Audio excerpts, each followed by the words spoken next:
জঙ্গলের ভিতরে একটা হরিণী শাহজালাল মুজররদি ইয়ামুনি রহমতুল্লাহি আলাইহির কাছে আইসা জবান খুলে গেল, আর চোখের পানি জড়ায়া জড়ায়া হরিণীটা কান্দে আর বলতেছে, ও আল্লাহর ওলি, আমি বড় অসহায়, আমি নির্যাতিতা, আমি বড় কষ্টে আছি, বড় দুঃখে আছি। আমার দুটা সন্তান, দুধের সন্তান, আমার দুটা দুধের বাচ্চাকে জঙ্গলের একটা বাঘ খেয়ে ফেলেছে। আমি মা, চোখের সামনে সন্তানকে হারানোর দৃশ্য আমি বলতে পারি না, কারণ সন্তানের প্রতি মায়ের কেমন দরদ এটা শুধু মা জানে, আর দুনিয়ার কেউ জানে না রে ভাই। অতএব সন্তানের প্রতি মায়ের দরদ শুধু একমাত্র মা জানে, আর কেউ জানে না। ওই দুঃখিনী হরিণী বলতেছি, হুজুর, আমার দুধের বাচ্চাটাকে একটা বাঘ খেয়ে ফেলেছে। আমি আপনার কাছে বিচার প্রার্থী, কি ছিল আমার বাচ্চাগুলির অপরাধ, কি ছিল আমার বাচ্চাগুলির দোষ?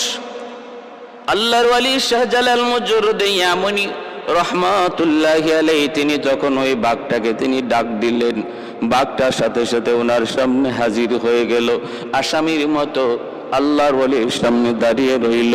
তারপরে তিনি জিজ্ঞেস করলেন, বিচারের কাঠগড়ায় দাঁড়ায় আছে জঙ্গলের বিশাল বড় রয়্যাল বেঙ্গল টাইগার, আর ছোট্ট বালক শাহজালাল মুজররদি ইয়ামুনি তিনি তো আছেন বিচারক। ওই অবস্থায় তিনি বাঘকে জিজ্ঞেস করেন, কেন তুমি তার বাচ্চাগুলিকে খেয়ে ফেলেছো? বাঘ তখন অনুরোধ করে, বাঘ তখন আসামির কায়দায় বলতেছে, উস্তাদজি, আমি বড় ক্ষুধার্ত, আমি চরম ক্ষুধার্ত ছিলাম। ওই অবস্থায় ক্ষুধার জ্বালা সইতে না পেরে আমি তার দুটা বাচ্চা খেয়ে ফেলেছি। আমি বহুত বড় অন্যায় করে ফেলেছি, অপরাধ করে ফেলেছি। আপনি যেমন শাস্তি আমাকে দেন না কেন গো, আমি শাস্তি মেনে নিব। এই কথা বলতেই শাহজালাল মুজররদি ইয়ামুনি বাঘটার একটা চর মারলেন, একটা থাপ্পড় মারলেন, আর বাঘটা কিছু দূর যাইয়া তার করে যেভাবে বমি করে ওই রকম বমির মতো করে বাচ্চা দুটারে পেট থেকে ফালায়া দিল। আল্লাহর কুদরতে ওই দুনো বাচ্চাটা আল্লাহ পাক রব্বুল আলামিন তাদেরকে জীবিত করে দিলেন। দৃশ্যটা দেখলেন দূর থেকে দাঁড়ায়া মামা আহমদ কবির রহমতুল্লাহি আলাইহি তিনি তখনই সেজদায় পড়ে আল্লাহর কাছে শুকরিয়া আদায় করেন, আর বললেন, ভাবলেন আমার ভাগনা আল্লাহর রহমতে কামালতির উচ্চ পর্যায়ে পৌঁছে গেছে। ও ভাইরা বন্ধুরা, 12 বছরের বালক শাহজালাল মুজররদি ইয়ামুনি আল্লাহ পাক এত বড় কামালতি বুজুর্গি দান করলেন, জঙ্গলের হিংস্র প্রাণীরা পর্যন্ত তারে বিচারক মানে। তারপরেই মামা বলতেছেন, বাবা যাও, ভারতবর্ষে যাও, এই যে মাটি দিয়ে দিলাম, এই মাটি লইয়া যাও। আল্লাহর ওলি রওনা দিয়ে দিলেন ভারতবর্ষে। ভাইরা বন্ধুরা, রাস্তায় অল্প অল্প করে কিছু কিছু সাথী ওনার সঙ্গী হলো, আসলেন ভারতের দিল্লি। তখন বহুত বড় একজন বুজুর্গ বসবাস করতেন, নিজামউদ্দিন আউলিয়া, হযরত নিজামউদ্দিন আউলিয়া রহমাতুল্লাহি আলাইহি। অনেক খবর পেয়ে ওনার দরবারে মেহমান ডাকলেন। ইয়ামেন থেকে একজন বুজুর্গ এসেছেন। ভাইরা বন্ধুরা, খাজা নিজামউদ্দিন আউলিয়া রহমাতুল্লাহি আলাইহি মেহমান হিসাবে রাখলেন। মেহমানদারি করতেছেন, কারণ মেহমানদারি করা আমার নবীর সুন্নত। মান আরাদা আন ইয়াবসুদার রিজকা ফালইউকরিম দাইফাহ আও কামা ক্বালা নবী আলাইহিস সালাতু ওয়াস সালাম।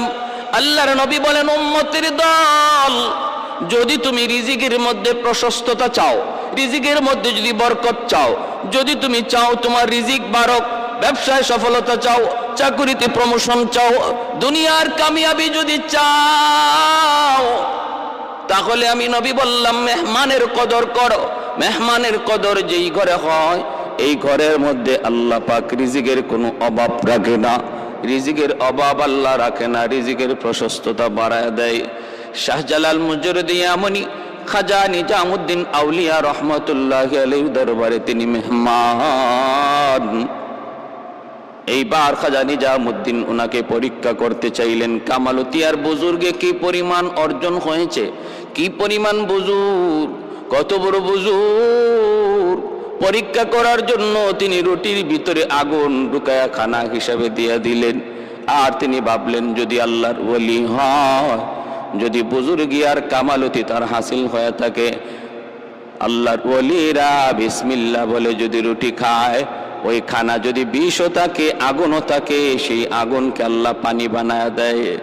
শাহজালাল মুজরদি আমনি রহমতুল্লাহি আলাইহি কাশফের মাধ্যমে তিনি বুঝতে পেরেছেন এই রুটির ভিতরে আগুন। তিনি বিসমিল্লাহ বলে তিনি রুটি খেয়ে ফেললেন, আগুন সহ খেয়ে ফেললেন। নিজামুদ্দিন আউলিয়া তিনি দেখলেন, যেইকাই তার বুঝ হয়ে গেছে এই বালক সাধারণ কোনো বালক নয়, যুবক সাধারণ কোনো যুবক নয়, সে আল্লাহর দরবারে তার বুজুর্গি আর কামালতি বহুত উঁচু। मैं तालिब मौला को मेरे यश्क निराला, मैं तालिब मौला को मेरे यश्क निराला, है जुमला जहां जिनके तजल्ली से उजाला, है जुमला जहां जिनके तजल्ली से उजाला, मादरुद जहां गैर खुदा यार नदरे, যদি আতে খোদা হিচে দিগর কারণ দারেম, যদি আতে খোদা হিচে দিগর কারণ দারেম। এখান থেকে সিপাহসালার নাসির উদ্দিন রহমতুল্লাহ আলাইহি, ইনিও বহুত বড় বুজুর্গ, বহুত বড় ওলি। ওনাকে সঙ্গে লইয়া তিনি রওনা দিবেন সিলেটের উদ্দেশ্যে। কারণ হলো সিলেটে তখন এক অত্যাচারী বাদশাহ ছিল যার নাম গৌরগোবিন্দ। গৌরগোবিন্দ ছিল বহুত বড় অগ্নি পূজারী, মূর্তি পূজারী, এবং সে ছিল জালেম, জুলুম করত মুসলমানদের উপরে। তার ছিল কঠিন জুলুম। তার রাজ্যে নিষিদ্ধ ছিল গরু জবাই করা। বুরহানুদ্দিন নামে আল্লাহর বহুত বড় এক বুজুর্গ, তিনি তার একটা সন্তান বহুদিন পরে আল্লাহ তারে দান করেছেন। ওই সন্তানের আকিকা পালন করতে যায় সে একটা গরু জবাই করেছিল। আর ওই গরু জবাই করার পর এর একটা গোশতের টুকরা একটা কাক টুটে করে নিয়ে গেল আর গৌরগোবিন্দের প্রাসাদের মধ্যেই নিয়ে ফেলাইল। ঘটনা বুঝছেন? উনি কিন্তু গরু জবাইটা করেছেন আড়ালে, কিন্তু আল্লাহ পাকের বিধান, কুদরত আল্লাহর, মানসা আল্লাহর। কাক তার টুটে করে ওই গোশতের টুকরা নিয়ে গৌরগোবিন্দের প্রাসাদেই যায় ফালালো। কর্মচারীরা পেয়ে গেল, হইচই শুরু হয়ে গেল, বাদশার মাথা নষ্ট। আমার রাজ্যে গরু জবাই, এত বড় সাহস কার? খোঁজ লাগাও, তালাশ লাগাও। আমার ভাইরা বন্ধুরা তালাশ করে করে তারা পেয়ে গেল বুরহানুদ্দিন তার সন্তানের আকিকা করেছে। এই আকিকার গোশতের টুকরা তার রাজদরবারে কাকের মাধ্যমে পৌঁছছে। চরম ক্ষিপ্ত হল বাদশা, বুরহানুদ্দিনের কাছে তার সৈন্য সামন্ত পাঠায় দিল। সংক্ষেপে বলি, ওই অবস্থায় বুরহানুদ্দিনের সন্তান দীর্ঘদিন পরে যাকে আল্লাহ পাক একটা নেক সন্তান, যাকে একটা সুন্দর ফুটফুটে সন্তান দান করেছেন, ওই সন্তানটারে বাবার চোখে হত্যা করে ফেললো। নিষ্পাপ অবুঝ শিশুটাকে হত্যা করে ফেললো। আর বুরহানুদ্দিনের ওই হাত, যেই হাত দিয়ে সে গরু জবাই করেছে, এই গরুটাকে, এই গরু জবাই করেছে যেই হাত দিয়ে, হাতটা কেটে ফেললো। কারণ হিন্দুরা, মূর্তি পূজারীরা, গরু পূজারীরা, তারা তো গরুকে মা মনে করে, মা মনে করে, গরুকে দেবতা মনে করে, দেবতা। ভাইরা বন্ধুরা, ওরা তো সব কিছুকে দেবতা মনে করে। কোটি কোটি দেবতা, কোনো অভাব নাই। যেই জিনিসটারই তার অবাক কিছু দেখে এটাকে দেবতা বলতে সময় লাগে না।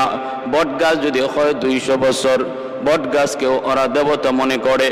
বহু হিন্দু আছে এমন যারা বট গাছেরও পূজা করে, বট গাছেরও পূজা করে, গঙ্গা নদীর পূজা করে। এতদিন যাবত এই নদী চলে আসতেছে, অতএব এটাই খোদা, এটাই দেবতা, এরও পূজা করে। গরু গাভী দুধ দেয়, দুধ দেয়, হায় হায় উলান কাটলে পরে দুধ পাওয়া যায় না। তখনই দুধটা আসলো কোথা থেকে? দুধটা আসলো কোথা থেকে? উলান কাটলে কোনো দুধ পাওয়া যায় না। একে একে আমাদেরকে প্রতিদিন দুধ দেওয়া যায়, কিন্তু দুধের কাটলে পরে দুধ পাওয়া যায় না। গরু আমাদের দেবতা, গাভী আমাদের মা, এইভাবে অসংখ্য অগণিত দেবতা বানায় রাখছি। ভাইরা বন্ধুরা, তুলসী গাছও দেবতা, তুলসী গাছেরও পূজা হয়। কত কত দেবতার হিসাব নাই। বুরহানুদ্দিনের হাতটা কেটে দেওয়া হলো, নিষ্পাপ অবুঝ শিশুটাকে হত্যা করা হলো। আর বুরহানুদ্দিন তখন নিজের কাটা হাতটা লইয়া চোখের পানিটা মুইসা কোথায় বিচার দায়ের করবে গো? দিল্লিতে চলে আসলো, দিল্লিতে চলে আসলো। দিল্লির বাদশার কাছে অভিযোগ জানালো। বাদশাহ তখন সিদ্ধান্ত নিল ফৌজ পাঠাবে। এই খবর শাহজালাল মুজরদি ইয়ামনি রহমতুল্লাহি আলাইহির কানে পৌঁছলো। ইনি বুরহানুদ্দিনের কাছ থেকে ডিটেল শোনার পর সিদ্ধান্ত নিলেন ইনি অত্যাচারী বাদশাহ গৌরগোবিন্দের বিরুদ্ধে জিহাদ করবেন, তার অত্যাচার তিনি বন্ধ করবেন, জুলুমের তিনি প্রতিবাদ করবেন। কারণ একজন মুমিন কখনো জুলুম চোখ বুজে সইতে পারে না রে। মুমিন জুলুম করেও না, জুলুম সইতেও পারে না, প্রতিবাদ করবেই। আল্লাহর নবী বলেন, মান রাআ মুনকারান ফালইয়ুগাইয়ির বিয়াদিহি فإن لم يستطع فبلسانه فإن لم يستطع فبقلبه وذلك أضعف الإيمان। নবী বলেন, যখন অন্যায় দেখো, জুলুম দেখো, তখন তুমি হাত দ্বারা সেটা প্রতিহত করো। যদি তুমি হাত দ্বারা না পারো, জবান দিয়ে প্রতিবাদ করো। জবান দিয়েও যদি তুমি না পারো, তাহলে অন্তর দিয়ে ঘৃণা করো। নবী বলেন, দালিকা আদআফুল ঈমান, এটা হলো ইমানের সর্বনিম্ন স্তর। আল্লাহর ওলি শাহজালাল মুজরদি ইয়ামনি নাসিরউদ্দিন সিপাহসালারকে সঙ্গে লয়া রাস্তায় ওনার সঙ্গী সাথী হইতে হইতে 360 জন আল্লাহওয়ালাকে একসাথে নিয়ে সিলেটের জমিনের উদ্দেশ্যে তিনি রওনা দিলেন। গৌরগোবিন্দ খবর পেয়ে গেল সুরমা নদী এমন একটা নদী, যেই নদীটা পাড়ি দিয়া সিলেট শহরে ঢুকতে হয়। ওই নদীর যতগুলা নৌকা ছিল, খেয়া ছিল, সব গৌরগোবিন্দ সরায় দিল। গৌরগোবিন্দ সবগুলি সরায় দিল, যেন আল্লাহর ওলি তিনি নদী পার হতে না পারেন, প্রাসাদে যেন পৌঁছতে না পারেন। বলুন তো দেখি আপনারা, যদি আল্লাহ চায় তাহলে নৌকা লাগবে নাকি? আল্লাহর কুদরত যেখানে পৌঁছে যায়, মানুষের বিবেক তখন হারিয়ে যায়, চিন্তা ফিকির ধ্যান ধারণা বাস্তবতা তখন বিদায় নেয়। আল্লাহর কুদরত যখন হাজির হয়ে যায়, কাদিরে কুদরত দারি বরকামাল, কাদিরে কুদরত দারি বরকামাল, আনতা রব্বি আনতা হাসবি যুল জালাল, আনতা রব্বি আনতা হাসবি যুল জালাল।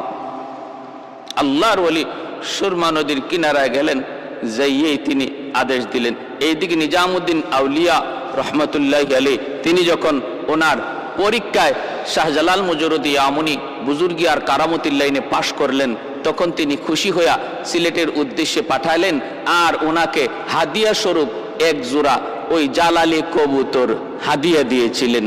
সেখান থেকেই জালালি কবুতর শাহজালাল মুজরদি ইয়ামনি রহমতুল্লাহি আলাইহির সাথে সিলেটে আসে। ছাই কালারের নাম তখন জালালি কবুতর ছিল না, ছাই কালারের এক জোড়া কবুতর হাদিয়া দিছেন। আর যেহেতু শাহজালাল রহমতুল্লাহি আলাইহির সাথে সিলেটে এই এক জোড়া কবুতর এসেছে, এজন্য এই কবুতরের নাম হয়ে গেছে জালালি কবুতর। নদীর কিনারায় পৌঁছে দেখেন ব্যবস্থা নাই, নদী পার হবেন কেমন করে, ব্যবস্থা নাই। আল্লাহর ওলি আল্লাহর কাছে সাহায্য চাইলেন, মালিক কিভাবে পার হব জানি না, ব্যবস্থা তোমার, আমার চেষ্টা, আমার ইরাদা। আয় আল্লাহ, নদী পার হতে চাই, কেমন করে পার করবা জানি না মাওলা। আল্লাহ পাক রব্বুল আলামিনের কাছে যখন দোয়া করতে লাগলেন, আল্লাহর ওলিরা চাইতে দেরি, দোয়া কবুল হতে দেরি হয় না। তিনি তো একজন মুস্তাজাবুদ দাওয়া ছিলেন, যার হাত উঠাইতে দেরি হয়, কবুল হতে দেরি হয় না। আল্লাহর ওলি শাহজালাল মুজরিদে ইয়ামুনি হাত বাড়ালেন, আল্লাহ দোয়া কবুল করলেন। মালিক জানায় দিলেন, অন্তরে ইলহাম করলেন, বন্ধু আমার, তুমি এইবার তোমার যায় নামাজটা নদীতে বিছায় দাও। যারা আল্লাহর ওলি তারা সবাই আল্লাহর বন্ধু। ওলি শব্দের অর্থই হলো বন্ধু, ওলি শব্দের অর্থই হলো বন্ধু, এর বহু বচন হলো আউলিয়া। তাদের প্রসঙ্গেই আল্লাহ পাক কোরআনে বলেছেন, আলা ইন্না আউলিয়া আল্লাহ লা খাউফুন আলাইহিম ওয়ালা হুম ইয়াহজানুন।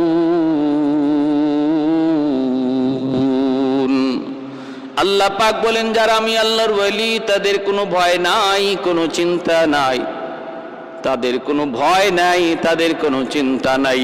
তাদের জীবনের যত সমস্যা, সবগুলি সমস্যার সমাধানের জিম্মাদার আমি আল্লাহ। অতএব তাদের জীবনে কোনো সমস্যা নাই, তাদের কোনো ভয় ভীতিও নাই। যত ভয় সব কিছুর জিম্মাদারও আমি আল্লাহ। যদি তুমি ওলি হতে পারো, যদি তুমি ওলি হতে পারো, লা খাউফুন আলাইহিম ওয়ালা হুম ইয়াহজানুন। কারা আল্লাহর ওলি? পরের আয়াতে আল্লাহ বলেন, আল্লাযীনা আমানু। এক নাম্বার গুণ হলো তারা ঈমানওয়ালা, এক নাম্বার গুণ হলো তারা ঈমানওয়ালা। দুই নম্বর, ওয়া কানু ইয়াত্তাকুন। দ্বিতীয় গুণ হলো তাদের মধ্যে থাকবে আল্লাহ ভীতি, আল্লাহর ভয়, তাকওয়া। ঈমান আর তাকওয়ার মাধ্যমে আল্লাহর ওলি হওয়া যায়। আল্লাহর ওলি হওয়া যায় দুই গুণে, এক হলো ঈমান আর এক হলো তাকওয়া। ঈমান আমার আপনার প্রত্যেকের কাছে আছে রে ভাই, দৌলত ঈমান আল্লাহ পাক দয়া করে আমাদেরকে দান করে দিয়েছেন। এখন শুধু প্রয়োজন দ্বিতীয় গুণ। দ্বিতীয় গুণ হলো তাকওয়া, আল্লাহর ভয়। আল্লাহর ভয় যার অন্তরে যেই পরিমাণ থাকবে, সে আল্লাহর তত বড় ওলি। যার অন্তরে আল্লাহর ভয় যেই পরিমাণ থাকবে, সে আল্লাহর তত বড় ওলি। কার অন্তরে আল্লাহর ভয় কেমনে বোঝা যায়? যেই মানুষটা নিজেকে গুনাহ থেকে যত বেশি বাঁচায়, বোঝা গেল তার অন্তরে আল্লাহর ভয় তত বেশি। তাহলে কি রেজাল্ট, ফলাফল কি? তাকওয়া মানে আল্লাহর ভয়ে গুনাহ ছেড়ে দেওয়া, তাকওয়া মানে আল্লাহর ভয়ে গুনাহ ছেড়ে দেওয়া, তাকওয়া মানে 5 ওয়াক্ত নামাজ ঠিক মতো পড়া, তাকওয়া মানে রমজান মাসে রোজা রাখা, তাকওয়া মানে পর্দা করা, তাকওয়া মানে হালাল হারাম মাইনা চলা। এ ভাই, এই দুই গুণ যার মধ্যে যেই পরিমাণ, সে হলো আল্লাহর তত বড় ওলি। আমার আপনারও ওলি হওয়ার সুযোগ আছে। কিয়ামতের আগ পর্যন্ত প্রতিটা মুমিনের ওলি হওয়ার সুযোগ আছে, ওলি হওয়ার সুযোগ আছে রে ভাই। নিয়ত যদি করি, এখন থেকে আমি আর কোনো গুনাহ করব না, তওবা করলাম, আমি আর কোনো গুনাহ করব না, আর নামাজ তরক করব না, আর সুদ খাবো না, ঘুষ খাবো না, আর আমি বেপরদায় চলবো না। এই যদি এখন থেকে নিয়ত করি, পাক্কা নিয়ত করি, নিয়ত করা মাত্রই আল্লাহ পাক আমার নাম ওলি দপ্তরে লিখে দিবে। আল্লাহু আকবার।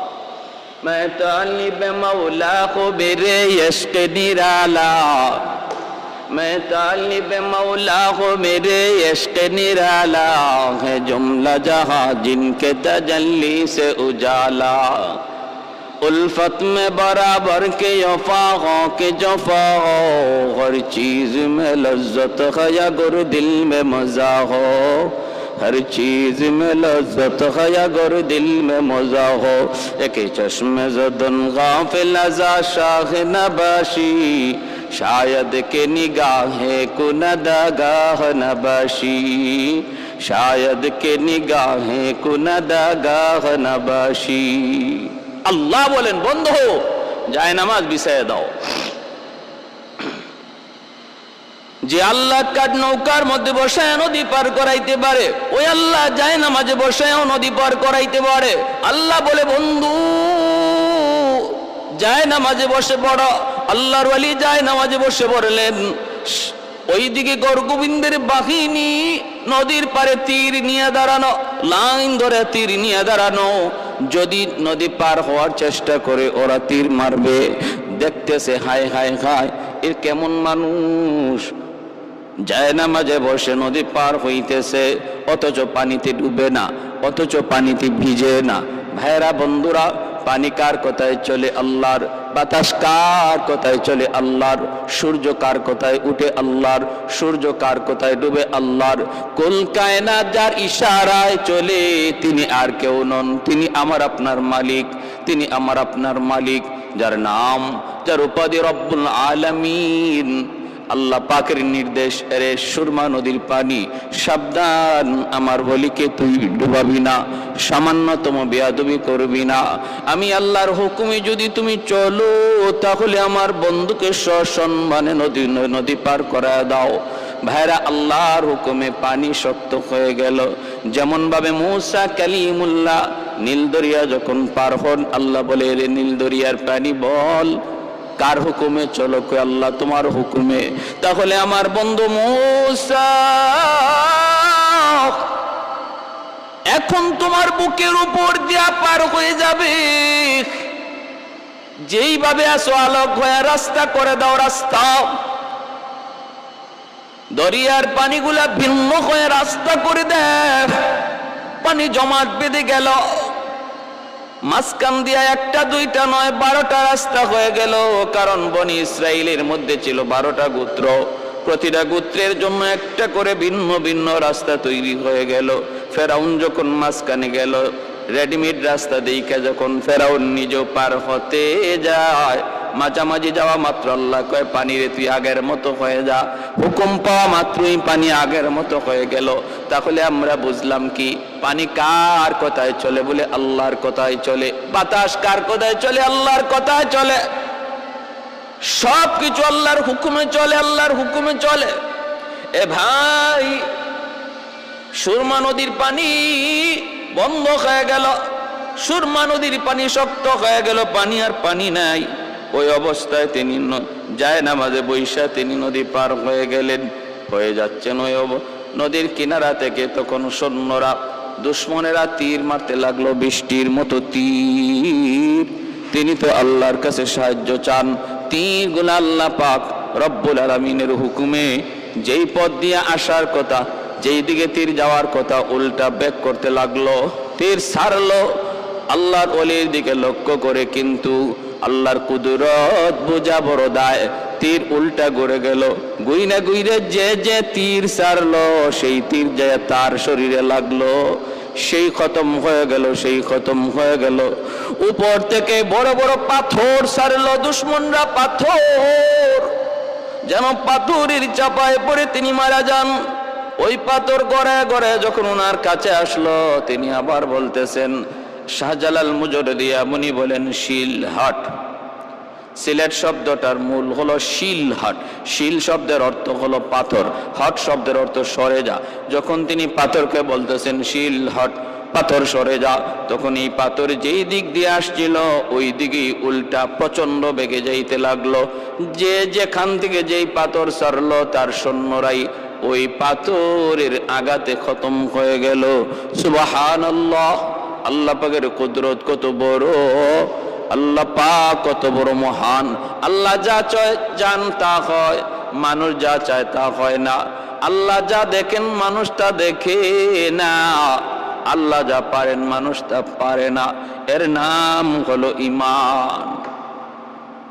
ওই পাথরের আঘাতেও সৈন্য মরল, তীরের আঘাতেও সৈন্য মরল। আল্লাহর ওলি শাহজালাল মুজরদিয়া মুনি রহমতুল্লাহি আলাইহি তিনি সুরমা নদী পার হয়ে গেলেন। এইভাবে আমার ভাইয়েরা, আল্লাহ পাক বলে কাযালিকা নুনজিল মুমিনিন, এইভাবে আমি আমার ওলি আল্লাহদেরকে, নবী পয়গম্বরদেরকে যেইভাবে বিপদ আপদে মুক্তি দেই, আমি আমার মুমিন বান্দাদেরকেও বিপদের সময় মুক্তি দেই, যদি সে খাঁটি মুমিন হয়। আমরা যদি খাঁটি মুমিন হতে পারি, আল্লাহ সাহায্য এখন যে বন্ধ তা না, আল্লাহর সাহায্য অনন্তকাল জারি থাকবে মুমিনের জন্য। শর্ত শুধু খাঁটি মুমিন হয়ে যাও, শর্ত শুধু খাঁটি মুমিন হয়ে যাও। হাতে থাকবে আমার দুনিয়ার কাজ, দিলে থাকবেন আল্লাহ, হাতে থাকবে দুনিয়ার ব্যস্ততা। দাও যায় না মাঝে বসে জুন্নুন মিস্রি তিনি নদী পার হয়ে গেলেন, বিচ্ছুর পিছনে পিছনে দৌড়তেছেন। হঠাৎ করে তাকায় দেখেন হাওরের মধ্যখানে একটা গাছ, গাছের নিচে একটা যুবক আরামে ঘুমাইতেছে। ওই যুবকের মাথার পাশে একটা বিষাক্ত সাপ ফনা ধরে আছে। যে কোনো মুহূর্তে বিষাক্ত সাপের দংশন। আল্লাহর ওয়ালি ভয় পেয়ে গেলেন, সাপে দংশন করবে। তিনি দেখতেছেন ওই বিষাক্ত সাপ, যেই সাপ যুবককে দংশন করবে, বিচ্ছুটা যাই আর দেরি করলো না। বিচ্ছুটা যাইয়েই লাফ দিয়ে সাপের মাথায় বসে গেল। বৈশাই সাপটা এমন ভাবে কামড় দিল, সাথে সাথে সাপটা জায়গার মধ্যে ছটফট করে করে মরে গেল। আল্লাহর ওয়ালি তখন যুবককে ডাক দিয়ে উঠাইলেন, রে যুবক একটু বলো না এ যুবক কি কাণ্ড ঘটেছে, মাথার পাশে একটু তাকে দেখো। যুবক দেখতেছে একটা বিশাল বড় সাপ, বিষাক্ত সাপ মরে আছে। ঘটনা কি? কয় ঘটনা হলো এমন, আল্লাহ পাক তোমাকে তো তার কুদরতে বাঁচায় নিছেন, কিন্তু আমি জানতে চাই রে যুবক কি তোমার নেকামল, কি নেকামল, কোন নেকামলের উসিলায় আল্লাহ পাক তোমাকে সাপের দংশন থেকে বাঁচানোর জন্য নদীর ওই পার থেকে বিচ্ছু পাঠালেন, আর ওই বিচ্ছুটা ঈশা তোমাকে বাঁচায় নিল। এ যুবক কি ছিল তোমার নেকামল? যখন এইভাবে আল্লাহর ওলি জানতে চাইলেন, যুবক চোখের পানি জড়ে কান্দে আর বলতেছে, ও আল্লাহর ওলি আমার কোনো ব্যক্তিগত নিজস্ব অথবা অতিরিক্ত কোনো নেক আমল মনে পড়ে না। আমি যে একজন বুজুর্গ, আমি যে একজন আল্লাহওয়ালা তাও আমি জানি না। আল্লাহওয়ালার কোনো কারামত কোনো বুজুর্গই ও আমার কাছে নেই। তবে আমি যতদূর জানি আমি 5 ওয়াক্ত নামাজ ঠিক মতো পড়ি, যেখানেই থাকি সেখানেই নামাজ পড়ি। হাওরে থাকলেও আজান হলে নামাজ পড়ে নেই, হাওরে আমি আজান দিয়া নামাজ পড়ে নেই।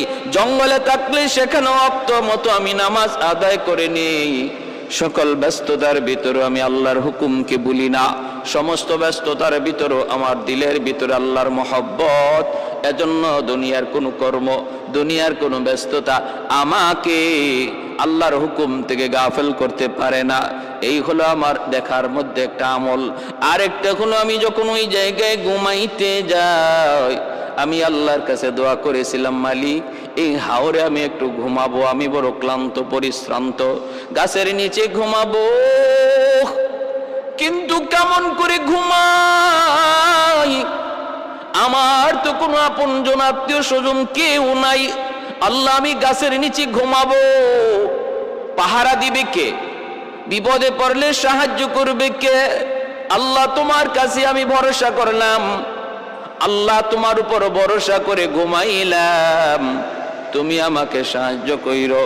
আল্লাহ পাক বলে, ওয়ামাইয়া তাওয়াক্কাল আলাল্লাহ ফাহুয়া হাসবু, যে আমার উপরে যেই পরিমাণ ধারণা রাখে, আমার উপরে যেই পরিমাণ বিশ্বাস রাখে, আমার উপরে যে পরিমাণ ভরসা করে, আমি আল্লাহ তার সাথে ওই পরিমাণ লেনদেন করি, আমি তার জন্য যথেষ্ট হয়ে যাই।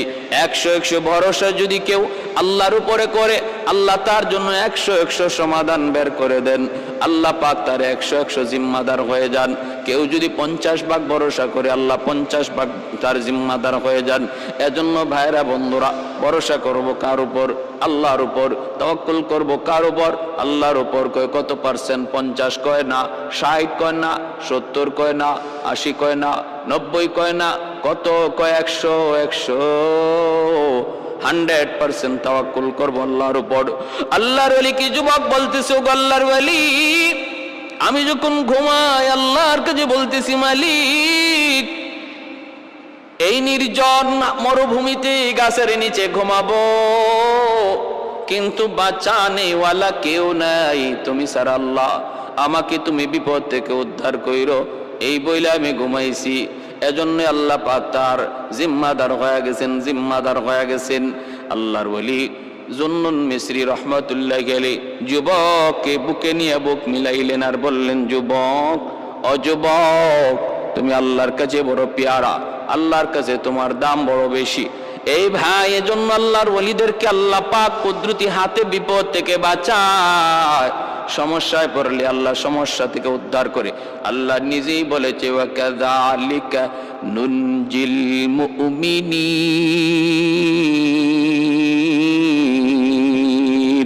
মুমিনদেরকে আমি আল্লাহ এইভাবে উদ্ধার করি। শাহজালাল মুজরদি আমনিকে আল্লাহ পাক সুরমা নদী পার করায় দিলেন যায় নামাজে বসা। এইবার গৌর গোবিন্দের প্রাসাদ, গৌর গোবিন্দ আত্মগোপন করলো, বাঁচার জন্য আত্মগোপন করলো। ভাইরা বন্ধুরা, নাসিরউদ্দিন সিপাহসালার রহমতুল্লাহ আলাইহি তিনি আজান দিলেন। আজান দেওয়া মাত্রই দেখা যায় গৌর গোবিন্দের প্রাসাদগুলি আজানের আওয়াজে একে একে ধসে পড়লো। গৌর গোবিন্দ পলায়ন করলো, সৈন্য সামন্ত খতম হয়ে গেল। ভাইরা বন্ধুরা, জুলুমের অবসান হলো, জুলুমের অবসান হলো, জুলুমের অবসান হলো। আল্লাহর ওলি শাহজালাল মুজরদি আমনি রহমতুল্লাহ আলাইহি 360 জন আউলিয়া লইয়া সিলেটের পবিত্র জমিনে যায় ঢুকলেন। আর ওই জায়গায় যায় তিনি তার মামার দেওয়া সেই মাটি মিলায়া দেখেন। মামা যেই মাটি দিয়া বলছিলেন এই মাটি যেই মাটির সাথে মিলবে সেখানে তুমি অবস্থান করবে, তিনি তাকে দেখেন সিলেটের মাটির সাথে ইয়ামেনের ওই মাটির মিল। ভাইরা, শুধু ইয়ামেনের মাটির মিল নয়, সিলেটের মাটির ব্যাপারে আরো সুসংবাদ দিয়েছেন শাইখুল ইসলাম কুতবুল আলম সৈয়দ হুসাইন আহমদ মাদানী রহমতুল্লাহি আলাইহি। তিনি সিলেটের জমিনকে বড় ভালোবাসতেন। জীবন ভোর আল্লাহর ওলি ইতিকাফ করেছেন সিলেটের জমিনে, রমজান কাটাইছেন সিলেটের জমিনে। তিনি সিলেটে প্রথম আইসেই বললেন, আমি সিলেটের মাটির সাথে মদিনার মাটির বড় মিল পাই, আমি সিলেটের মানুষের সাথে মদিনার মানুষের বড় মিল পাই। সুবহানাল্লাহ। সিলেটের মাটির সাথে, সিলেটের মানুষের সাথে মদিনার মাটির, মদিনার মানুষের মিল পাই। উক্তিকার কুতবুল আলম সৈয়দ হুসাইন আহমদ মাদানী রহমতুল্লাহি আলাইহি। আমার ভাইরা, গৌর গোবিন্দের জুলুমের অবসান হলো। শাহজালাল মুজরদি আমনি মসজিদ বানাইলেন ইবাদতের জন্য। এইবার পানি লিয়া লাগছে বড় সমস্যা। সিলেটের তখন মানুষের পানির নেওয়ার উৎস একমাত্র ছিল সুরমা নদী। এই সুরমা নদী থেকেই পানি নেওয়া হতো, পানির ব্যবস্থা ছিল। কিন্তু নদীর পানিটা ছিল ঘোলা এবং স্রোত, এজন্য এই পানি খাওয়ার উপযুক্ত ছিল না, পানি খাওয়া উপযুক্ততা ছিল না। সবাই এই আল্লাহর ওলির কাছে আবদার জানাইলো যে একটু পানির ব্যবস্থা করেন, আমাদের জন্য একটু পানির ব্যবস্থা করেন। যখন ওনার কাছে পানির আবদার জানায়, তিনি তখন একটা কুয়া খনন করতে বললেন। ঠিক আছে, সবাই মিলে একটা কুয়া খনন করো। আমার ভাইরা, একটা কুয়া খনন করতে বললেন। এই কুয়ার মধ্যে তিনি কুয়া খনন করার পর আল্লাহর কাছে দোয়া করলেন, আল্লাহ, ও মালিক, আমার যদ্দূর সাধ্য ছিল আমি কুয়া খনন করলাম, কিন্তু এই কুয়ার মধ্যে পানি আসবে কোথা থেকে সেটা আমি জানি না, তুমি জানো। আল্লাহ, তোমার কাছে আবদার, এই কুয়ার সাথে তুমি মক্কার জমজম কুয়ার সম্পর্ক তৈরি করে দাও। আল্লাহর ওলিদের দোয়া বৃথা যায় না। দোয়া করলেন, আল্লাহ, এই কুয়ার সাথে মক্কার জমজম কুয়ার সম্পর্ক তৈরি করে দাও। আল্লাহর কাছে দোয়া কবুল হয়ে গেছে। ভাইরা আমার, এর যুবক, খেয়াল করে শুনো। ওই লাঠি দ্বারা তিনি মাটিতে আঘাত করলেন। মাটিতে আঘাত করা মাত্রই দেখা গেল মাটি ফেটে পানি উঠা শুরু হলো। শুধু পানি উঠতেছে তা না, ওই পানির সাথে রং বেরঙ্গের মাছও ওঠা শুরু হলো। আল্লাহর ওলির লাঠির আঘাতে পানি উঠা শুরু হলো। ওইদিকে জমজম কুয়ার পানি উঠেছিল। ভাইরা বন্ধুরা, হযরত ইসমাঈল আলাইহিস সালাম, জবিহুল্লাহ ইসমাঈল আলাইহিস সালামের পায়ের গোড়ালির আঘাতে আর সিলেটের ওই দরগার কুয়ার পানি সেটা শুরু হলো, উৎপন্ন হলো। শাহজালাল মুজরদি আমনির লাঠির আঘাতে পানি উঠা শুরু হলো। ভাইরা বন্ধুরা, এগুলা আল্লাহর ওলিদের কারামত। আল্লাহর ওলিদের কারামত, কারামতুল আউলিয়াই হাক্কুন। ওলিদের কারামত এটা হক। ভাইরা, আপনি বলতে পারেন আমি বিশ্বাস করি না, আপনি এটা বিশ্বাস করেন না বলতে পারেন, কিন্তু যদি বলেন আমি ওলিদের কোনো কারামত বিশ্বাস করি না, তাহলে আপনার ঈমান থাকবে না। কারণ ওলি আল্লাহদের কারামতের ঘটনা আল্লাহ কোরআনের মধ্যে একাধিক জায়গায় বলেছেন। সুলাইমান আলাইহিস সালামের জমানায় সেই বিলকিস রানীর সিংহাসন কে চোখের পলকে, 1000 মাইলের দূরে এত বড় বিশাল সিংহাসন চোখের পলকে কে মিশরে আনলো, কিভাবে আনা সম্ভব? সেটাও ছিল একজন ওলির কারামত, ওলির বুজুর্গি, যার ইসমে আজমের ক্ষমতা জানা ছিল, ইসমে আজম যার অর্জন হয়েছিল। এজন্য ভাইরা বন্ধুরা, ওলিদের কারামত এগুলো হক সত্য, এর ভিতরে কোনো সন্দেহ নেই। আপনি নির্দিষ্ট করে কোনো কারামত যদি বলেন এটা আমার সন্দেহ হয়, এর কোনো নির্ভরযোগ্য তথ্য পাই না, সেটা ভিন্ন কথা। কিন্তু যদি বলেন এগুলা হতেই পারে না, এগুলা অসম্ভব, তাহলে ঈমান থাকবে না। কারণ ওলিদের কারামত ওলিদের নিজস্ব কোনো ক্ষমতা নয়, নবীদের মুজিজা তাদের নিজস্ব কোনো ক্ষমতা নয়। ওলিদের কারামত, নবীদের মুজিজা সম্পূর্ণটা আল্লাহর ইশারায়, আল্লাহ করান। অতএব বলুন তো দেখি, আল্লাহ যদি চান, আল্লাহ যদি করান, তাহলে সম্ভব কিনা? অবশ্যই সম্ভব। যদি বলেন সম্ভব না, তাহলে ঈমান থাকবে না। লাঠির আঘাত দেওয়া মাত্রই পানি বের হলো, আর এর আগে দোয়া করে নিলেন, আল্লাহ তুমি জমজম কুয়ার সম্পর্ক, আল্লাহ তুমি মক্কার জমজমের সাথে করে দিও। ও ভাইরা বন্ধুরা, পানি আজ উঠলো, সে তখনও উঠলো, আজও আছে, এবং বিভিন্ন রঙের মাছও আছে। এ ভাই, এই কুয়ার সাথে জমজম কুয়ার সম্পর্ক কেমনে তৈরি হলো রে ভাই? একটু মনোযোগ দিয়ে শুনুন। আল্লাহর ওলির দোয়া এবার প্রমাণিত হওয়া তো লাগবে। কেমনে প্রমাণিত হবে? একটা ঘটনা ভালো করে খেয়াল করুন। ঘটনাটা হলো সিলেট জেলার ভাইরা বন্ধুরা, চান্দাইনটিলা গ্রামের 2 জন মানুষ তখনকার সময়ে হজে যাওয়ার জন্য ইরাদা করলো। এক হলো আবু মানসুর, আর একজন হলো আব্দুল ওয়াহাব। আবু মানসুর, আব্দুল ওয়াহাব নামে 2 ব্যক্তি হজের উদ্দেশ্যে রওনা দিল। থলে ভরা তাদের স্বর্ণ মুদ্রা। তখনকার সময়ে কোনো টাকা পয়সার লেনদেন ছিল না, স্বর্ণ মুদ্রার মাধ্যমে লেনদেন হতো। ওই স্বর্ণ মুদ্রা লইয়া তারা গেলেন হজের উদ্দেশ্যে। মাসকে মাস পায়ে হেঁটে এরকম ভাবে তখন হজে যাওয়া লাগতো। তারা দীর্ঘদিন সফর করে হজে গেলেন। হজে গিয়া হজের কাজ সমাপ্ত করলেন। সমাপ্ত করার পর দেখেন তাদের স্বর্ণ মুদ্রা এখনো কিছু অবশিষ্ট রয়ে গেছে। এই স্বর্ণ মুদ্রা লইয়া তারা বাড়িতে কেমন করে যাবেন? যদি রাস্তাঘাটে কত ডাকাতের ভয়, কত লুটতরাজের ভয়, যে কোনো জায়গায় ডাকাতি হয়ে যেতে পারে। অতএব এই স্বর্ণ মুদ্রা লইয়া বাড়িতে পৌঁছানো সম্ভব না। করা যায় কি? তখন তারা চিন্তা করলেন, আমরা তো জানি সিলেটের ওই শাহজালাল কুয়ার সাথে জমজমের সম্পর্ক। শাহজালাল মজরুদি ইয়ামনি রহমতুল্লাহি আলাইহির দোয়ার কারণে, যার সঙ্গে 360 জন আউলিয়া ছিলেন, যার কারণে সিলেটের জমিনকে 360 আউলিয়ার দেশ বলা হয়। পুণ্যভূমি, ওলি আল্লাহর জমিন। এখনো সিলেটের বিভিন্ন জায়গায় ওই আল্লাহর ওলিদের কবর, বিভিন্ন জায়গায় তারা শুয়ে আছেন। তারা 2 জন চিন্তা করে, আমরা যদি জমজম কুয়ার মধ্যে আমাদের সেই স্বর্ণ মুদ্রার থলিটা যদি জমজম কুয়ায় ফেলে দেই, যদি যুগ সাজেশ থাকে, তাহলে তো এই স্বর্ণ মুদ্রা ফালাইমু এখানে, পাইমু যায়া সিলেটের দরগার কুয়ায়। সম্পর্ক যদি থাকে তাহলে হবে না কেন? আল্লাহ যদি চায়, ওই কুয়ার সাথে যদি জমজম কুয়ার সম্পর্ক আল্লাহ করায় দিতে পারে, নিয়ত করে যদি আমরা স্বর্ণ মুদ্রার থলি এখানে ফালাই, আল্লাহ এই থলিও সিলেটের জমিন আল্লাহ পৌঁছাইতে পারে। এই বইলে আল্লাহর উপর পুরা ইয়াকিন আর বিশ্বাস রাখা তারা এই থলিটা এখানে রেখে দিলেন। ভরসা করলেন কার উপর? আল্লাহর উপর। হজের কাজ শেষ, বাড়িতে এসে পৌঁছলেন। বাড়িতে পৌঁছার পর তারা গেলেন ওই কুয়ার কাছে, খবর নিলেন, খাদেমকে জিজ্ঞেস করলেন কুয়া পরিষ্কার করে। যে খাদেম বলতেছে, হ্যাঁ আমি তো কুয়া পরিষ্কার করার সময় আমার পায়ে একটা থলি লাগলো, আমি ওই থলিটা উঠাইলাম, উঠাইয়া দেখলাম এর ভিতরে অনেকগুলা স্বর্ণ মুদ্রা। আর এই থলিতে আমি একটা কৌটার মধ্যে একটা কাগজও পেয়েছি, যেই কাগজের মধ্যে দুইজন মানুষের নাম, একজন হলো আবু মনসুর, আরেকজন আব্দুল ওয়াহাব। ঠিকানা হলো চান্দাইন্যা টিলা। এই হলো ঠিকানা। আপনারা কারা বলে? আমরা সেই দুই মানুষ যারা হজে গিয়েছিলাম।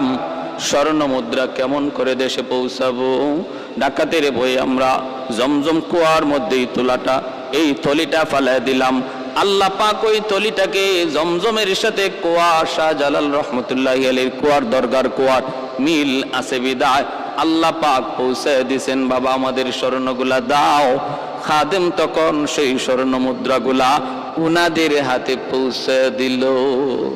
আহাদুল লাইসা কামিসলি সামাদুল লাইসা কাফাদলি লিমানিল মুলকু তুগু ই তু সাজাওয়ার খুদাই, তু খুদাওয়ান্দে ইয়ামিনি, তু খুদাওয়ান্দে ইয়াসারি, তু খুদাওয়ান্দে জামিনি, তু খুদাওয়ান্দে সামাই, তু রহিমি, তু করিমি, তু সামিঈ, তু বসিরি, তু মুইজ্জি, তু মুযিল্লি, তু মালিকিল আরশি বজাই।